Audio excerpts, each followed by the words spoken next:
Do not walk away when a cashier says we cannot process a return without a receipt. Say this instead, calmly. Can you look this up using the card I paid with? That single sentence changes everything because most registers can pull up your purchase without a single piece of paper, and almost nobody thinks to ask. Here is why that sentence works. Consumer attorneys who handle these disputes say most point-of-sale systems, meaning the register and its software, keep a searchable record of every transaction, tied to the card number, the date, and sometimes your loyalty account. A missing paper receipt does not erase that record. It just means the store has to look it up a different way. Hand over the card, give the date, let them search. Many registers can find a recent purchase using the last 4 digits of that card combined with the date and amount. No barcode, no paper, no problem. This resolves a large share of no receipt situations in minutes, especially at bigger retailers. Paid cash instead. This one is harder, and it is worth knowing that up front rather than pretending otherwise. No card trail means no easy lookup. Your best move here is a loyalty account, if you have one, since many of those log purchases automatically no matter how you paid. No loyalty account, no card trail, your realistic option shifts to store credit rather than a full refund, and many stores will still offer that, especially if the item is unused with tags still attached. Here is the wrong way this plays out. Told no, no proof, shopper quietly accepts it and walks out with an item they cannot use and nothing to show for it. Here is the right way. Shopper calmly offers whatever proof they actually have, a card, a loyalty number, or simply asks directly what is still possible, and walks out with something, credit, an exchange, sometimes the full refund, instead of nothing. One situation where the receipt barely matters at all, a defective item. If something is genuinely broken, not just unwanted, the picture shifts hard in your favor. Consumer attorneys point to something called an implied warranty of merchantability, a basic legal expectation that a product works as sold. A no receipt policy does not override that. Say it plainly. This is defective, not a return I change my mind on. That distinction alone moves the conversation. Gift with no receipt at all. Ask whether the purchase can be found using the gift giver's card, if you know it, or check for a separate gift receipt, since many stores print one automatically at checkout and it often goes unnoticed, tucked away from the main receipt, never even opened. Bigger purchase, electronics, an appliance, something with a warranty attached. The manufacturer often keeps its own record tied to a serial number, completely separate from the store's receipt. Store cannot find it. Ask whether the warranty department can verify the purchase date instead, especially if the item was registered when you bought it. Bought it online, picked it up, or had it shipped? No printed receipt anywhere. Same fix, different search. Order confirmation emails count as proof just as much as a paper receipt, and most stores can also pull up online orders using the email address on file, not just the card. Check your inbox before you even leave the house. One search for the store name usually finds it in seconds. Self-checkout receipts vanish just as easily, more easily even, since there is often no cashier who remembers ringing you up at all. Same approach, card lookup, date, amount. Self-checkout transactions get logged exactly the same way a cashier's register does. Machine or human on the other end changes nothing about whether the record exists. Here is something most people do not know about how strict these policies actually are in practice. Even a fully valid, clearly posted, no receipt policy usually comes with quiet flexibility for anything still sellable. Tags on, packaging intact, no sign of use. A store can put that item straight back on the shelf, so a refund costs them almost nothing, even without a receipt. Say it directly. This is unused, tags are still on. That detail matters more than most people assume. Cashier says no, nothing more. Ask for a manager. Managers routinely have more room to make an exception than the person at the register does, especially for a calm customer holding some form of alternative proof and asking for a reasonable outcome, not demanding cash on the spot right away. A reasonable ask, met calmly, gets a reasonable answer far more often than people expect walking in. Say it simply. I understand the policy. Is there anything you can do given that I can show a card match or a defect? That framing gives a manager a reason to say yes rather than a reason to defend the policy. Know the difference between store policy and actual law. No federal law forces any store to accept returns, receipt or not.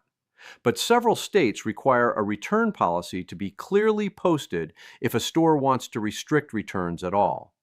No posted policy where you shopped. Some consumer protection laws treat the restriction as if it never existed. Worth raising calmly with a manager if you never saw a policy posted anywhere. Something as simple as, I did not see a return policy posted when I shopped here. Is that something you can check? Shopping with a spouse or family member. Build the habit of forwarding digital receipts to each other or keeping a shared folder for bigger purchases so whoever ends up handling a return later has something to point to, even months after the fact. One more label worth knowing before any of this: final sale. Some items are marked this way specifically to remove all of the above. No card lookup, no manager exception, no defect argument beyond a genuine safety issue. This is usually disclosed at the time of purchase, on the receipt itself, or a sign near clearance racks. Worth checking whether an item was actually sold as final sale before assuming any of these options apply, since a store enforcing a clearly disclosed final sale policy is standing on much firmer ground than one simply refusing a normal return without a receipt. Watching this from Europe, return rights often run stronger than in the United States, especially online, where cooling off periods, meaning a set window to return for any reason, are frequently required by law regardless of receipt. In person, store policy still generally governs, but the same card lookup works just as well across borders since transaction records are kept largely the same way, whatever currency or country you happen to be standing in. Worth understanding why these policies exist at all, since it changes how the conversation feels.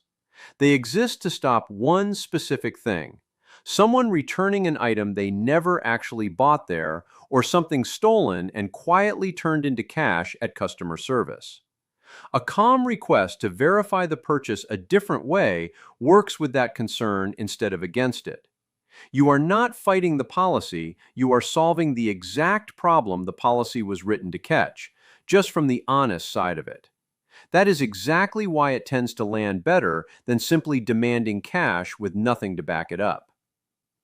There is a real tone difference between a customer who sounds defensive and one who sounds cooperative, and stores respond to that difference faster than most people expect.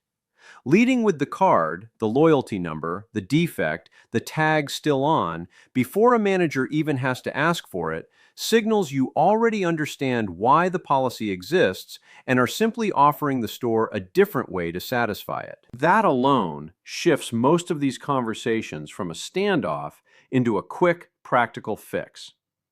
Think about how many purchases pile up across a household in a single year.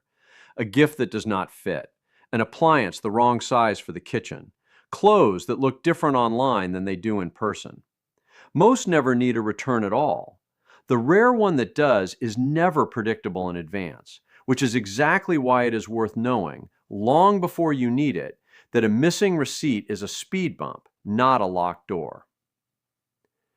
Build one habit, and this stops being a problem at all. Photograph every receipt the moment you get it, even small ones. Keep them sorted by month or forwarded straight to a folder in your email. takes seconds. Means you are almost never standing at a counter with nothing to show, months after a purchase you barely remember making. 3 things to remember. First, no receipt does not mean no proof. Ask if the purchase can be found with the card you paid with or the account you ordered under if it was online. Second, defective is not the same as unwanted. Say so specifically, since the law backs you differently depending on which one it actually is.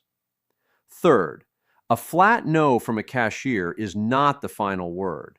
Ask for a manager and lead with whatever alternative proof you already have instead of waiting to be asked for it. This exact scene plays out constantly. Clothing stores, electronics retailers, department stores everywhere.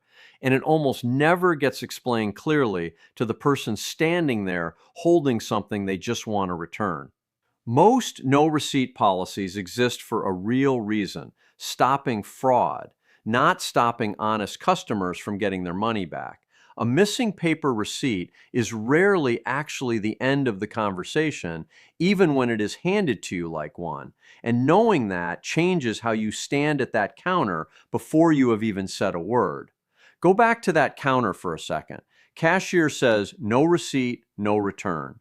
The version of you who knows this now does not hand the item back over and walk away. Card comes out instead. Can you look this up using this? 30 seconds later, the transaction is on the screen, and the conversation has already moved from no to how would you like this resolved?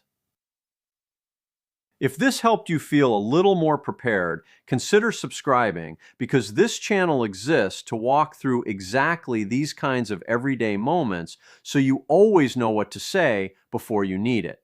This video is for general education only and is not personalized legal advice for your specific situation. And if you found this useful, watch the earlier video on what to do when a store refuses to give you a receipt in the first place, because it covers the moment right before this one, and having proof from the start makes everything here easier.